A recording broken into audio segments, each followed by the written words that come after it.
noite. Sejam todos muito bem-vindos à Sociedade Espírita Allan Kardec. Para darmos início às atividades de hoje, vou ler uma mensagem e em seguida farei a prece. Tolerância. Tolerância é caminho de paz.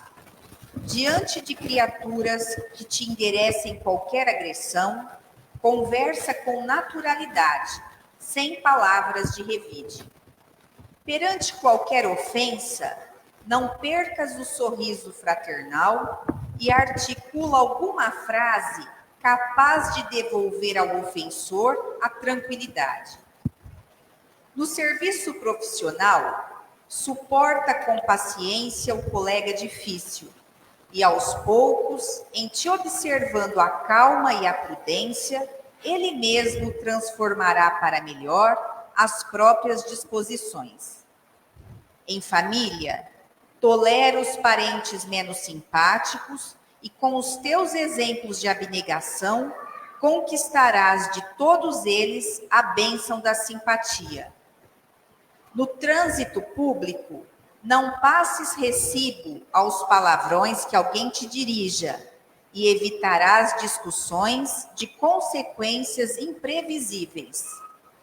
Nos aborrecimentos e provações que te surgem a cada dia, suporta com humildade as ocorrências suscetíveis de ferir-te, e a tolerância se te fará acesso à felicidade, de vez que aceitará todos os companheiros do mundo na condição de filhos de Deus e nossos próprios irmãos. A mensagem é de Emmanuel, a psicografia é de Francisco Cândido Xavier e está no livro Plantão da Paz.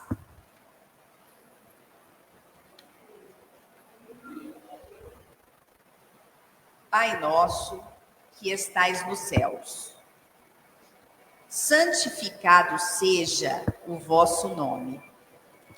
Venha a nós o vosso reino e seja feita a vossa vontade, assim na terra como nos céus. O pão nosso de cada dia, dai-nos hoje, Senhor. Perdoa, Pai, as nossas dívidas, assim que perdoarmos os nossos devedores. Não nos deixeis entregues às tentações e livrai-nos de todos os males, porque a Ti pertencem o reino, o poder e a glória para toda a eternidade. Em nome de Jesus, nosso Mestre amado, nós damos por abertas as atividades desta noite, passando a palavra ao nosso irmão Paulo Sampaio.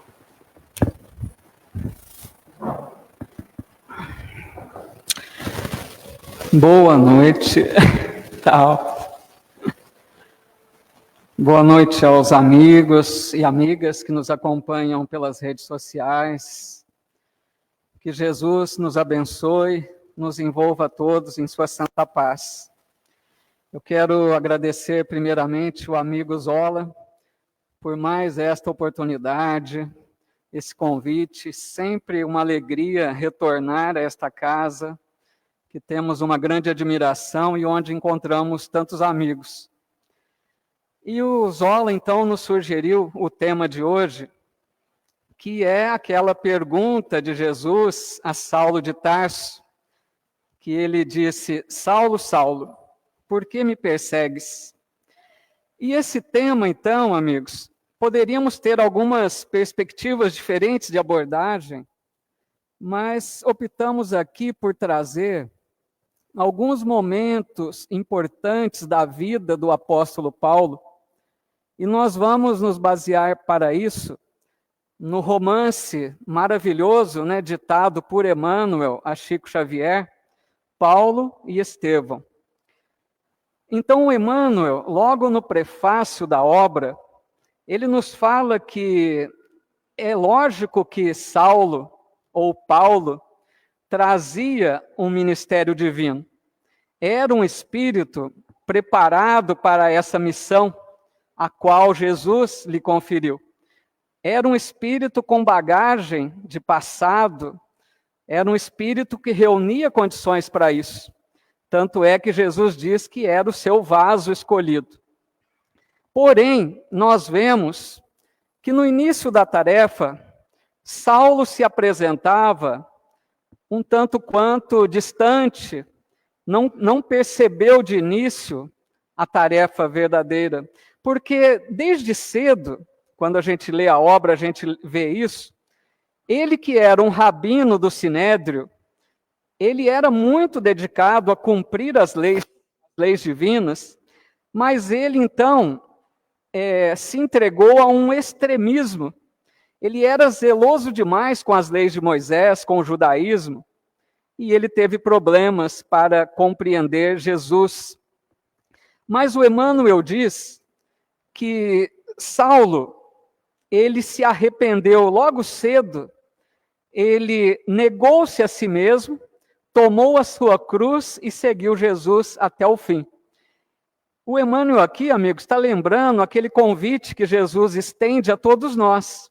Quando Jesus disse, aquele que quiser vir após mim, negue-se a si mesmo, tome a sua cruz e siga-me. E Saulo fez isso.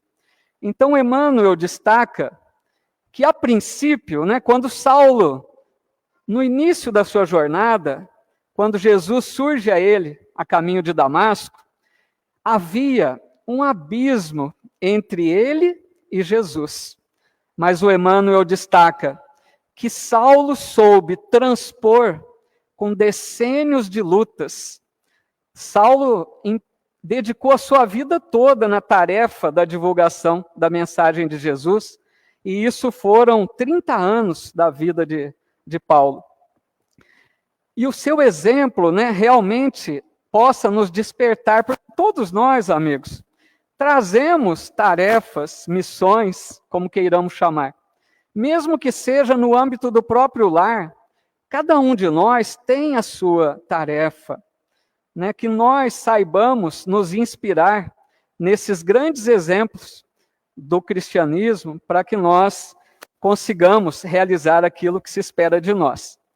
Mas o Emmanuel, então, vai destacar que no início, Saulo, que era, como disse, um rabino importante do Sinédrio, o Sinédrio era lá o templo de Jerusalém, o órgão máximo da religião, da justiça. E Saulo, então, desde o início, ele que era zeloso por defender a lei de Moisés, ele percebeu naqueles cristãos que falavam da mensagem de Jesus um perigo. Ele achava que aquela doutrina que surgia levava perigo à doutrina de Moisés. Então ele começa a perseguir os cristãos. E com isso, ele teve um grande problema, porque vejam que lamentável isso. Saulo era um estudioso das Escrituras Sagradas, e ele sabia, vários profetas haviam dito isso, que haveria de nascer o Salvador, o Messias. E Saulo não reconheceu Jesus.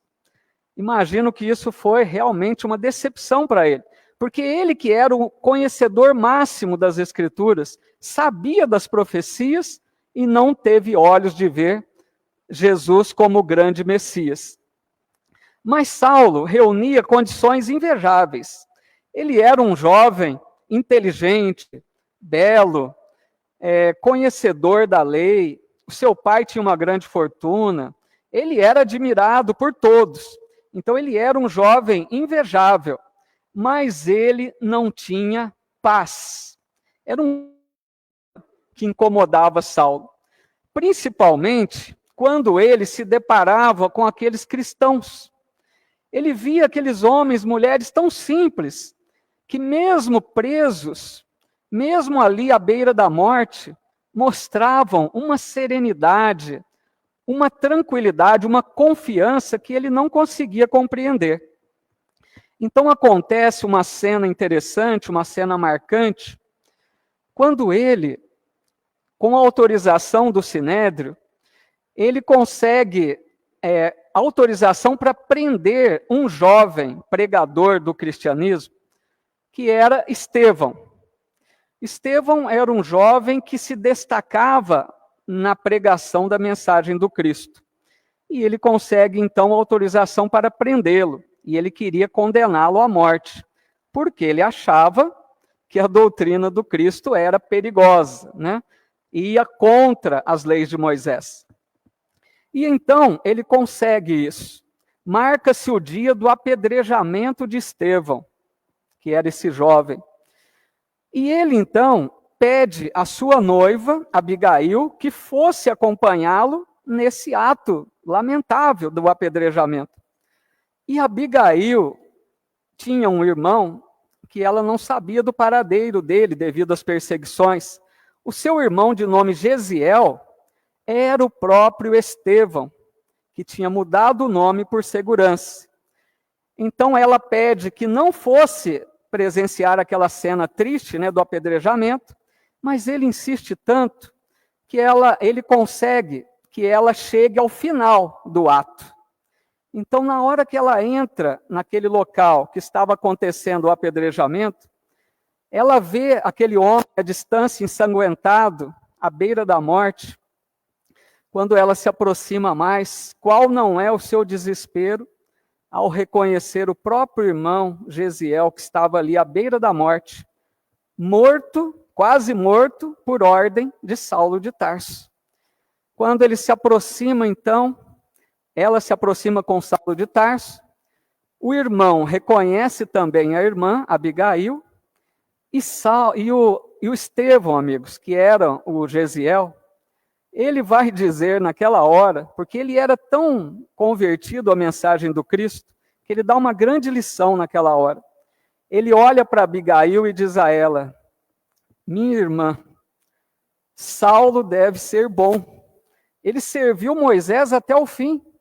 Imagine quando ele conhecer Jesus, servi-lo-á com o mesmo fervor. Ser para ele uma companheira amorosa e fiel. Gente, imagina, aquele que tinha condenado e executado o ato ali da morte, né, responsável pela morte dele, ele pedindo à irmã que perdoasse Saulo e que continuasse com ele, que fosse uma companheira fiel. Essa fala de Estevão ou Gesiel marcou tão profundamente Saulo, porque ele percebia que paz que era essa, que domínio, que perdão irrestrito. E ele então, naquela hora, ele decide romper com Abigail. Ele diz que não teria condições de continuar com ela depois de tudo isso. E então a perseguição aos cristãos intensifica-se. Saulo fica furioso e persegue ainda mais os cristãos. Depois desse episódio, 8 meses depois, Saulo, então, que amava realmente Abigail, ele não aguentava mais a distância da sua noiva amada, e ele decide voltar atrás e pedir a ela que retomassem o relacionamento. Ele vai visitar Abigail após 8 meses. Quando ele chega à casa onde ela morava, encontra Abigail doente, gravemente enferma, e ela lhe conta que ela também havia se convertido à mensagem de Jesus. Ele fica irritado e ela conta a ele que fora um homem de nome Ananias, que era um senhor idoso que falava da mensagem do Cristo, que havia contado para ela sobre Jesus, e ela, identificando a mesma adesão de seu irmão, aderiu também ao cristianismo. Aí Saulo, então, ficou muito irritado com isso. Ele dizia: mas sempre esse Jesus interferindo em minha vida. E dias depois desse encontro, Saulo tem a notícia que Abigail havia desencarnado. Ele, então, transtornado, ele pensou: eu vou me vingar daquele que converteu a minha noiva, Ananias. E ele, então, reúne alguns amigos e vão à procura de Ananias. Ficam sabendo que esse pregador estava em uma cidade de nome Damasco. E ele vai, então, para Damasco com seus companheiros para prender Ananias. A caminho de Damasco, nós vamos presenciar uma cena muito bela. Ele ia a caminho pensando na sua vida, tudo que estava acontecendo, porque tudo aquilo, a morte de Estevão, a morte de sua noiva, ele não tinha paz, o que estava acontecendo em sua vida?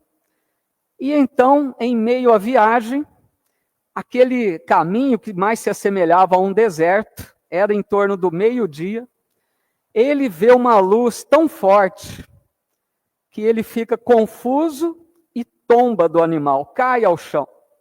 Quando ele cai ao chão, ele vê a figura de um homem muito belo. Aquele olhar, emitindo um magnetismo, irradiando imenso amor. E ele então ouve uma pergunta, uma voz que para ele ficaria inesquecível. Aquela voz que lhe indaga: Saulo, Saulo, por que me persegues? Ele então tomba ao chão de joelhos, tomado de uma grande veneração, e ele pergunta: quem sois vós, Senhor?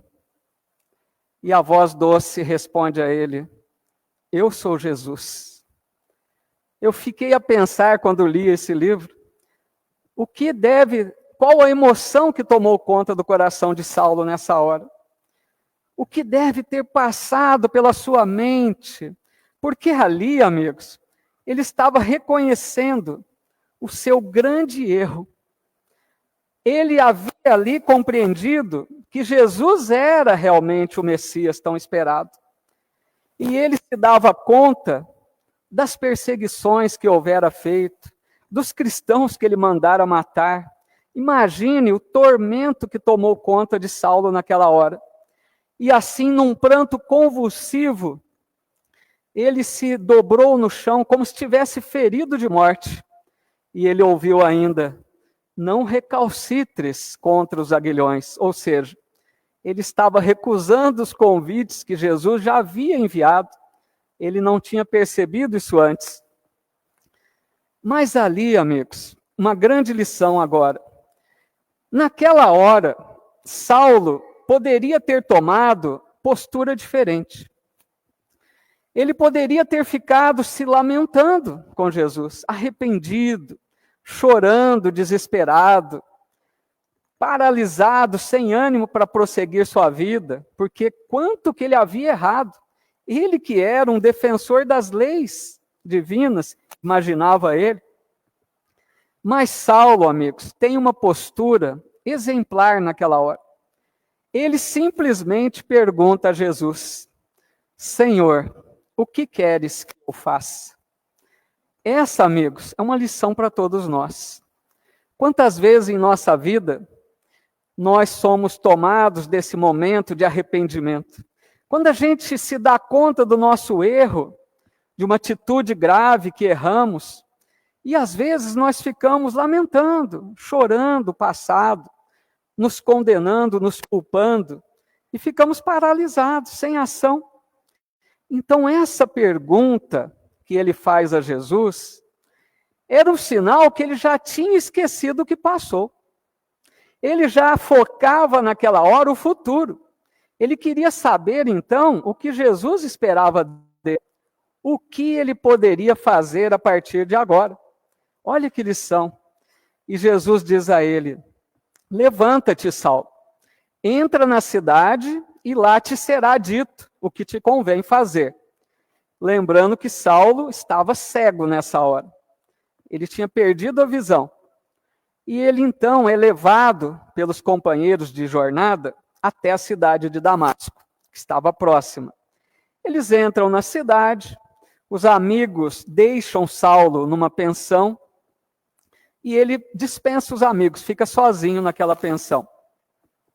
Fica lá por 3 dias, cego, em preces a Jesus, esperando o que Jesus iria reservar a ele. E no 3º dia daquela espera, ele ouve passos, alguém entrava, se aproximava dele. E ele então pergunta: quem sois? E uma voz lhe diz: irmão Saulo, que era o Saulo ainda. Irmão Saulo, o Senhor que te apareceu no caminho pede para que eu venha aqui te devolver a visão. Qual o seu nome? Pergunta ele. Ananias. Olha, amigos, a lição do Cristo. Era aquele mesmo que ele perseguia para prender e, quem sabe, matar, era o mesmo que Jesus chamava para devolver a visão de Saulo. Saulo compreendeu a lição. Ele ficou tão emocionado, ele quis se ajoelhar diante de Ananias, beijar-lhe as mãos, mas Ananias, com humildade, simplesmente colocou as mãos nos olhos de Saulo, elevou uma prece a Jesus, e o Emmanuel conta no livro que caíam umas substâncias dos olhos de Saulo, como que fossem escamas, e ele recupera a visão. E ele diz a Ananias: tu me ressuscitastes para Jesus, eu serei dele eternamente. Que maravilha! Imagina a cena, aquele que perseguia os cristãos, ali tendo o momento de transformar a sua vida. E assim, ele iria começar uma nova vida, dedicar-se à missão com Jesus. Ele tenta começar a falar do Cristo, mas ele percebe que não tinha habilidade para isso ainda. E ele é orientado por um grande mestre seu, que também já estava convertendo-se a Jesus, um mestre também do Sinédrio, Gamaliel, que orienta Saulo a buscar o deserto, para que ele meditasse, para que ele se conhecesse melhor, para que ele estudasse aqueles escritos de Levi, que seriam futuramente o Evangelho de Mateus. Assim os primeiros escritos. Então ele vai para o deserto, um lugar chamado Oásis de Dan. Ele fica lá, amigos, por 3 anos. Olha que lição para nós também. Às vezes a gente quer começar uma tarefa na casa espírita, ou onde quer que seja, nós ficamos às vezes tão afoitos para começar logo, e ele teve a paciência de esperar 3 anos no deserto, e depois veremos mais 3 anos ainda na sua própria cidade natal. Então, lá no deserto, ele ficava meditando, orando, estudando os escritos, e o Emmanuel diz que ele sempre tinha vozes que ele ouvia na acústica da alma.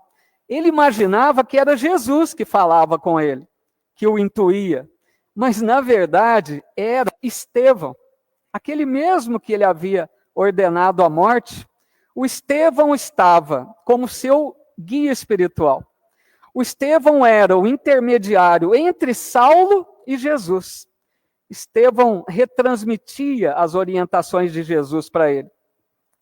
Mas quando ele volta do deserto, depois desses 3 anos, ele conversa com Pedro, o apóstolo de Jesus, perguntando, a orientação, se ele deveria começar, como ele começaria.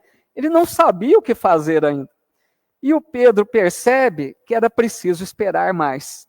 Pedro diz a ele: olha, espera um pouco mais, vai na sua cidade, visita seu pai. Ele morava em Tarso.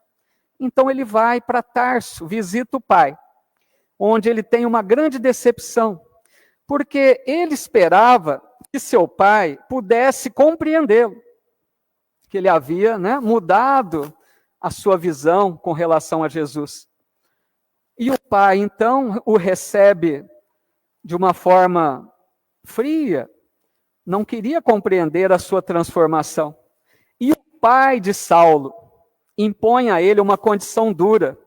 O pai diz a ele: você precisa escolher entre Jesus e eu. Imagina a dificuldade desse coração. E ele não podia deixar Jesus agora que sabia que era o Messias. E muito triste, ele deixa a casa do pai. Percorre algumas ruas de Tarso e foi pensando o quanto ele estava solitário agora. A noiva havia desencarnado. O pai não pudera compreendê-lo. Os amigos de outro tempo, ele percebeu que não eram verdadeiramente amigos. A partir do momento que ele se transformou, todos abandonaram. Ele estava sozinho. Então ele sai da cidade buscando um lugar afastado e entra numa caverna ali no monte próximo à cidade. E nessa caverna, ele fica meditando na vida, começa a chorar, faz oração a Jesus, e ele sente ali um envolvimento espiritual. Ele adormece e ele faz então o que nós chamamos de um desdobramento. Ele deixa o corpo físico nesse movimento do sono. Ele adormece e afasta-se do corpo. Aí, então, ele percebe uma dimensão espiritual maravilhosa, com muita paz, e ele vê os dois irmãos que estão ali para ajudá-lo, Abigail e o Estevão, ou Gesiel. Os dois ali para dar forças a ele, naquele momento difícil. E ele, então, emocionado com os irmãos, ajoelha-se diante dele, arrependido que estava por tudo que tinha feito, mas ele se sente revigorado, renovado, fortalecido para as lutas. E ele percebendo que os irmãos não estavam falando muita coisa e já ameaçavam deixá-lo, estavam ali apenas para fortalecer o seu ânimo, ele então começou a pensar em algumas perguntas. Ele queria perguntar algo, orientação para sua noiva amada. E ele pergunta para Abigail: que fazer, Abigail, para adquirir a compreensão perfeita dos desígnios do Cristo? Ou seja, imagine, amigos, ele estava esperando uma luz, né? Ele já tinha recebido o convite do Cristo, mas ele não sabia o que fazer. Então ele pergunta a ela: como compreender? Que horas? O que eu devo fazer? E ela só responde a ele: ama. Aí ele começa a pensar: mas amar? Logo ele tem a consciência, eu devo aprender a amar meus semelhantes, assim como Jesus ensinou. Mas logo ele percebe que seria uma tarefa difícil. Amar a todos, olha que conquista seria essa. Então a seguir ele pergunta: mas como fazer para alcançar tão elevada expressão? E ela diz a ele: trabalha. Os espíritos, amigos, mais elevados, são bem sucintos, né? Eles falam pouco e pouco que diz muito. Então, a hora que ela diz a ele, trabalha, lógico que não era o trabalho do ganha-pão, do seu sustento. Era para que ele trabalhasse em si mesmo, para que ele fizesse o trabalho da renovação moral, de se ajustar à mensagem de Jesus, que ele fizesse o trabalho de tirar o homem novo daquele homem velho, que ele se renovasse para Jesus. Então ele pergunta a seguir: mas que providências adotar contra o desânimo destruidor? Porque ele imaginava, a tarefa seria áspera, difícil. Ele poderia muitas vezes cair no desânimo. E ele pergunta: o que fazer se surgir o desânimo? E ela lhe diz: espera. Olha cada palavra preciosa. O espera que ela diz a ele, no sentido de que ele soubesse esperar o tempo do Cristo, como ele já estava fazendo, 3 anos. Mas que ele não colocasse seus caprichos pessoais antes da vontade de Jesus. Que ele soubesse ser fiel, que Jesus haveria de lhe mostrar a hora de começar a tarefa. E por último, então, ele vai perguntar: como conciliar as grandiosas lições do Evangelho com a indiferença dos homens? Por que ele pergunta isso? Porque ele sabia que nem todas as pessoas receberiam a mensagem do Cristo, como ele também não recebeu tempos atrás. Então, diante daqueles que não aceitassem a mensagem que ele levaria, o que fazer? E Abigail, então, pega as mãos de Saulo com mais ternura e diz a ele: perdoa. Outra lição preciosa de Jesus. é da lei de Deus e é da mensagem do Cristo não violentar nenhuma consciência diante daqueles que não aceitassem, diante daqueles que não soubessem compreender a mensagem luminosa de Jesus, caberia o perdão. Mas depois desse encontro, Saulo se fortalece, ele desperta revigorado, com bom ânimo, e a partir dali, então, o amor, a esperança, o trabalho e o perdão seriam seus companheiros inseparáveis. E aí, amigos, Saulo de Tarso tem a paciência de ficar ali na sua cidade natal por mais 3 anos. Vejam que ele espera 6 anos para iniciar a tarefa. Ele fica na cidade como tecelão, que ele sabia essa profissão desde a juventude, e ele fica trabalhando ali humildemente como um tecelão, esperando o momento que Jesus pudesse chamá-lo. Até que, enfim, um dia surge o trabalho. Um dia ali, tecendo seus tapetes, ele recebe a visita de um apóstolo, de um amigo dos discípulos de Jesus, Barnabé, que vai chamar Saulo para ajudá-los na tarefa. E ele, então, com aquela alegria toda, enfim, o trabalho, ele vai com Barnabé para Jerusalém, onde estava lá a casa do caminho, onde os discípulos trabalhavam. E lá em Jerusalém, ele percebe uma situação muito difícil que os discípulos de Jesus enfrentavam. Por quê? As estavam mais ainda acirradas. Eles enfrentavam também um problema que o próprio apóstolo de Jesus, de nome Tiago, o Tiago menor, porque haviam 2 Tiagos, Tiago menor estava ainda preso, de certa forma, ao judaísmo.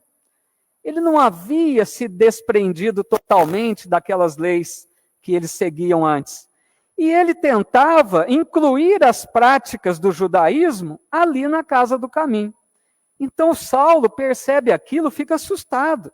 Práticas, daqueles judeus, perseguições, doentes que se avolumavam, pessoas carentes, eles não estavam dando conta. Era uma situação caótica que os discípulos enfrentavam. E então, amigos, uma coisa maravilhosa nessa hora. O Saulo tem uma inspiração dos planos mais altos de Jesus. Ele se recorda uma fala do Cristo, quando Jesus disse: meus discípulos virão do Oriente e do Ocidente. E então ele diz assim: Pedro, nós precisamos levar a mensagem do Cristo para outros povos. Precisamos levar a mensagem aos gentios. Os gentios, amigos, eram os povos que não eram judeus, que não acreditavam em Deus, que tinham outras práticas. E o Pedro assusta-se. Mas como, Saulo? Levar a mensagem para os gentios? E ele diz assim a Pedro: Pedro, sempre haverá corpos enfermos e cansados na terra. Na tarefa cristã, semelhante esforço não poderá ser esquecido. Mas a iluminação do Espírito deve estar em primeiro lugar. Olha que frase verdadeira e sensata. O Saulo com uma visão inspirada. Porque se eles continuassem ali atendendo apenas os cansados, os necessitados, os enfermos, a mensagem de luz, de iluminação, de orientação, estava ficando em segundo plano. Então ele disse, é importante atender os necessitados, mas não podemos nos limitar a isso. Precisamos esclarecer a todos. Por quê, amigos? Uma pessoa que conhece a mensagem de Jesus, que se renova interiormente, deixará de sofrer. Nós sabemos que muitas das nossas dores do hoje advêm das nossas más condutas. Nós sofremos as consequências de nossas próprias ações. Então, cada um que se ilumina, cada pessoa que se converte verdadeiramente as mensagens do Cristo, é alguém que encontrará condições melhores de vida. Então, iluminar o espírito. E o Emmanuel diz que naquela hora, naquele grupo ali que eles estavam, naquele ambiente dos apóstolos, eles ouviram uma voz espiritual. Imaginem vocês, como aqui estamos numa assembleia. Imaginem ouvirmos uma voz espiritual que todos ouçamos. É aquela voz que Kardec definiu como voz direta na sua obra. Todos ouviram. E essa voz dizia que deveriam sim, Saulo e Barnabé, saírem em missão para levar a mensagem aos gentios. O Saulo chorou nessa hora. Ele disse assim: o Cristo me chama. Eu vou aos confins do mundo. Ele foi tomado de uma alegria. Era o começo do trabalho. Jesus o chamava, aprovava aquela inspiração. E assim eles saíram em missão, Saulo e Barnabé, a princípio. Realizava curas pelo caminho, Saulo fazia profecias, e agora o seu verbo estava inflamado de nova luz. Porque a princípio ele tentou falar da mensagem do Cristo, mas a voz ficava embargada na garganta. Ele não conseguia falar com desenvoltura, mas agora era inspirado por Estevão e por Jesus. E falava como ninguém da mensagem do Cristo. Por onde eles passavam, formavam uma igreja. É importante esclarecermos isso. Hoje, esse termo igreja está entendido para a questão de uma construção, né, para um templo. Mas naquela época, igreja era a definição de um grupo de pessoas que se reuniam para estudar a mensagem do Cristo. Então eram pequenos grupos que eles deixavam em cada cidade por onde passavam. Fizeram 4 viagens apostólicas, aproximadamente 16 anos de viagens, muitas delas caminhando. Imagine, eles iam caminhando de uma cidade para outra, dormiam muitas vezes ao relento, se alimentavam de frutas silvestres.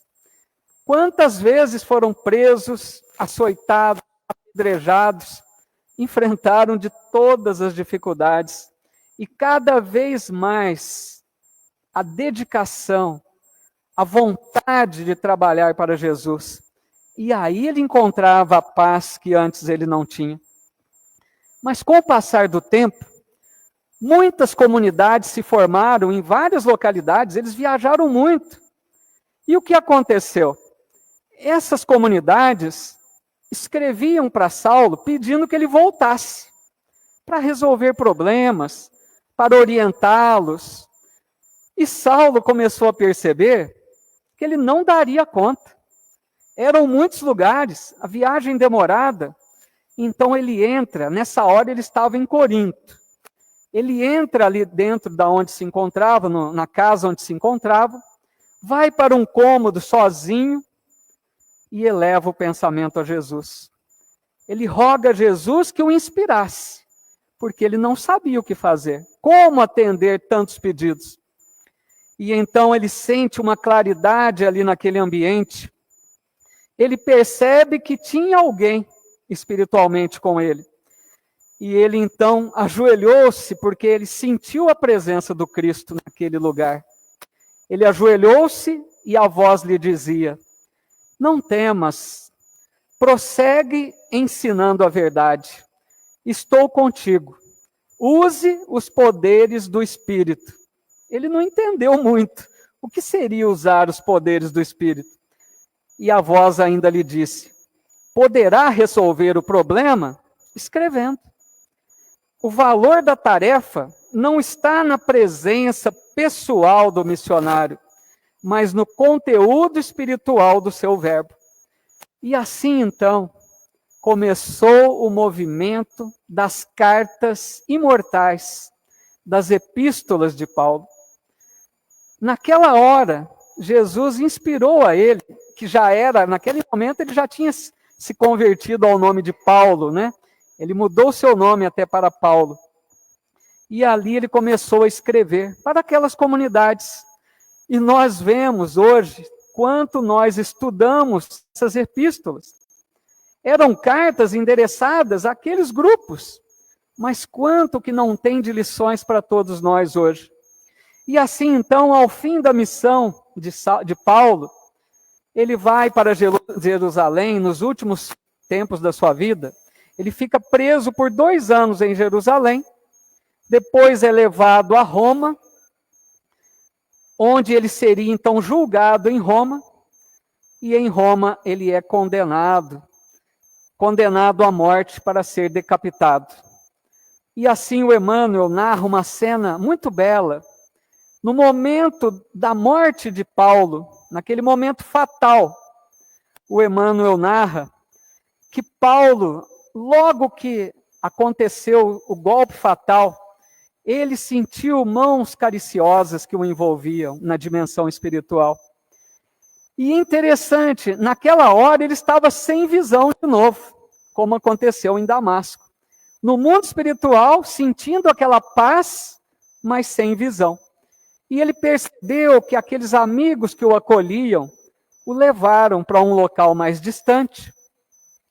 E ele ouviu uma voz que lhe disse: irmão Paulo. Naquela hora ele reconheceu a voz de Ananias. Era o mesmo Ananias que agora estava para recebê-lo. Ele caiu de joelhos, chorando de emoção. E o Ananias disse a ele: um dia, Paulo, Jesus mandou que eu fosse te restituir a visão, para que você conhecesse os caminhos ásperos de seus discípulos. Mas hoje ele manda de novo que eu abra teus olhos, para você contemplar a beleza da vida eterna. Que maravilha!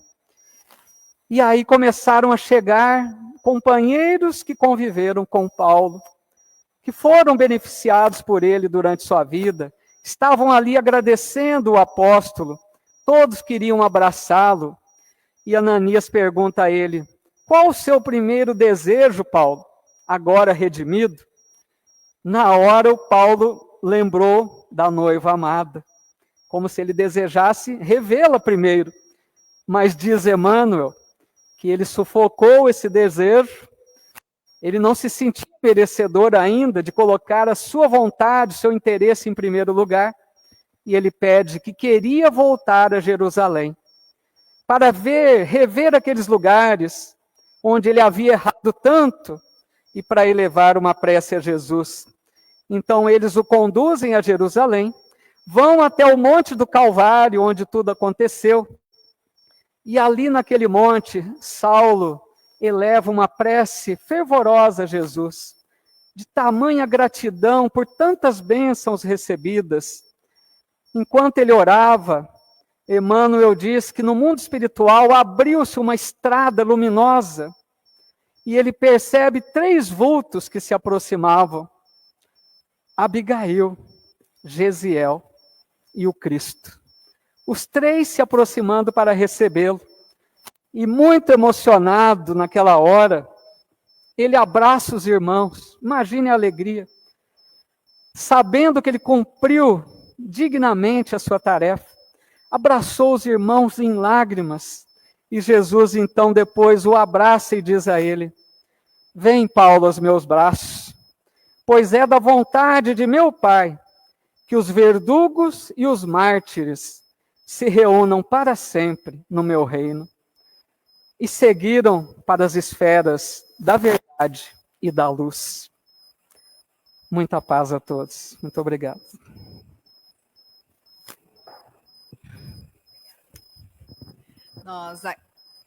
Nós agradecemos ao Paulo pela palestra, por esse estudo, né, do apóstolo Paulo. Muito obrigada, Paulo, por estar aqui hoje conosco.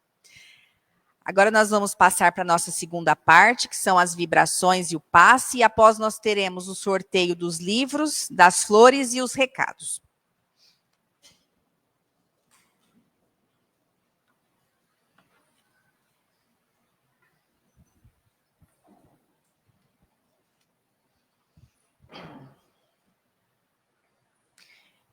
E nestes momentos em que estamos reunidos neste ambiente fraterno, acolhedor, refletindo sobre a palestra que acabamos de ouvir.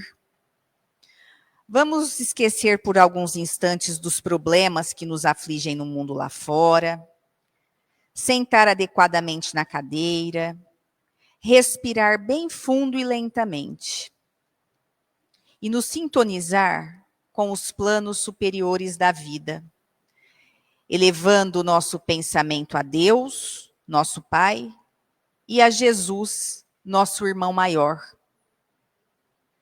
Suplicando a Jesus para que acalme o nosso coração, amenize as nossas dores, sejam elas físicas ou morais, e atenda às nossas reais necessidades. Vamos aproveitar estes momentos de paz, de tranquilidade, para enviar as nossas preces e vibrações de amor a todas as pessoas que não puderam estar aqui presentes fisicamente, mas que se encontram em nossas mentes. Pedimos pelos que estão passando por problemas materiais, por problemas espirituais. Pedimos pelas crianças, pelos jovens, pelos idosos, pelos tristes e deprimidos. Pedimos também pelos que sofrem pela desencarnação de entes queridos e pelos recém-desencarnados, para que sejam amparados e tenham compreensão, serenidade e esperança diante da nova vida que se inicia. Rogamos pelos suicidas e pelos que estão pensando em suicídio, para que desistam desta ideia infeliz e sejam fortalecidos na certeza de que tudo passa. Os problemas vêm e os problemas vão, a dor chega e a dor passa. E a certeza também de que não estamos sozinhos e que a providência divina sempre coloca ao nosso lado pessoas para nos ajudar em todos os momentos, principalmente nos momentos mais difíceis da nossa vida. E tenhamos também a certeza de que a morte do corpo físico não é a solução para os nossos problemas, porque a vida continua para o espírito que é imortal. Rogamos aos mentores espirituais para que visitem neste instante os nossos lares, levando para serem atendidos na espiritualidade os espíritos maus ou doentes que porventura ali se encontrem, e levem para dentro de nossos lares fluidos salutares de paz e harmonia, e que a proteção divina se estenda a todos os lares, que neles reinem o respeito, a harmonia, a ajuda mútua e o amor. Que tenhamos todos uma ótima semana, repleta de desafios e novos conhecimentos, e que ao cairmos, tenhamos forças para nos levantar e seguir adiante, e que a cada dia possamos ser um pouco melhores, sermos mais pacientes, mais caridosos, benevolentes, usar de mais tolerância, gentileza, respeito, simplicidade, ouvir mais, julgar menos, e que possamos olhar para a desventura do outro, lembrando que também temos as nossas dificuldades e erramos muito, e que a prova de alguém hoje pode ser a nossa amanhã. Que a nossa meta seja a nossa reforma íntima e a aplicação dos ensinos de Jesus em nossa vida diária. Pedimos a Jesus para que fortaleça em nós a paciência, a tolerância, a fé, nos dê bom senso, moderação, coragem, serenidade para enfrentarmos o nosso dia a dia. E que a tua inspiração, Senhor, nos guie nas decisões que devemos tomar diariamente. E que a tua bondade nos ensine a ser melhores a cada dia. Que tenhamos sempre um sorriso amigo, um abraço fraterno e uma boa palavra para acolher a todos. E que possamos levar em nossos corações e dividir com aqueles que encontrarmos no caminho um pouco da paz, da serenidade e da luz do meigo nazareno. Solicitamos aos bons espíritos para que fluidifiquem as águas que deixamos à disposição e solicitamos aos nossos médiuns para que fiquem apostos para a transmissão dos passes e suplicamos mais uma vez a Jesus para que nos envolva com a sua doce paz e para que permaneça em nossos corações e em nossas atitudes, hoje, agora e sempre. Que assim seja.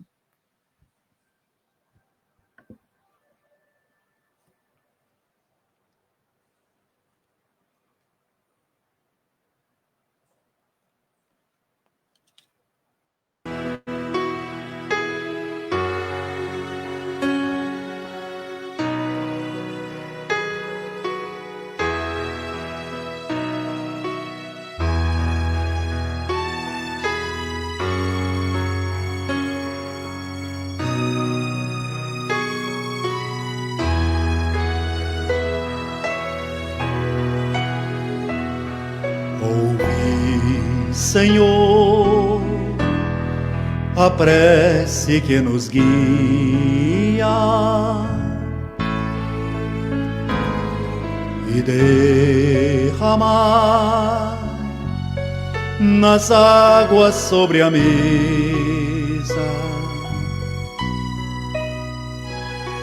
dos cântaros de luz da natureza, os fluidos salutares da alegria, como outrora, na paz de humilde lar.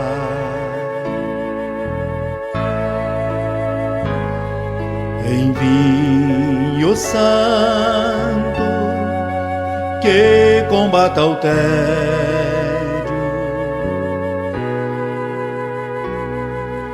transformai estas águas no remédio que em vosso nome o enfermo há de curar.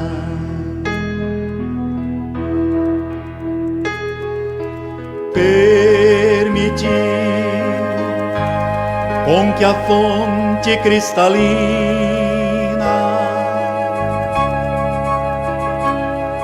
do vosso excelso e sublimado amor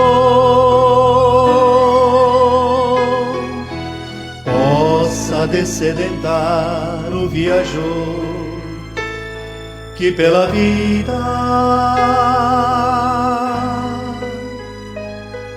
exausto peregrina.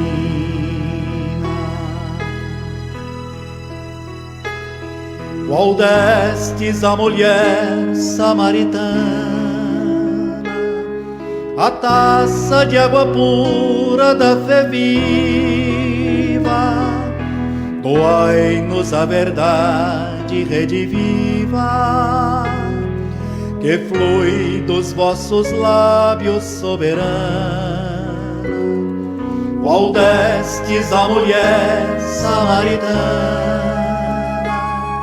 a taça de água pura da fé viva,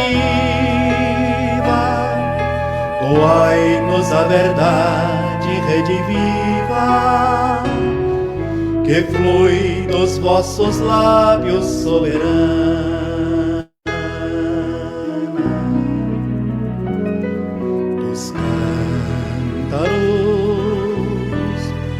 De luz da natureza,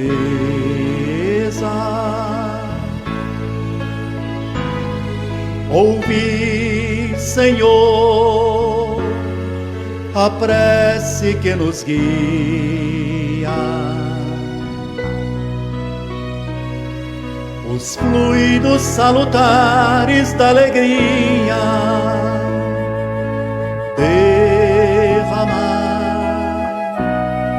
nestas águas sobre a mesa. Derramai nestas águas sobre a mesa.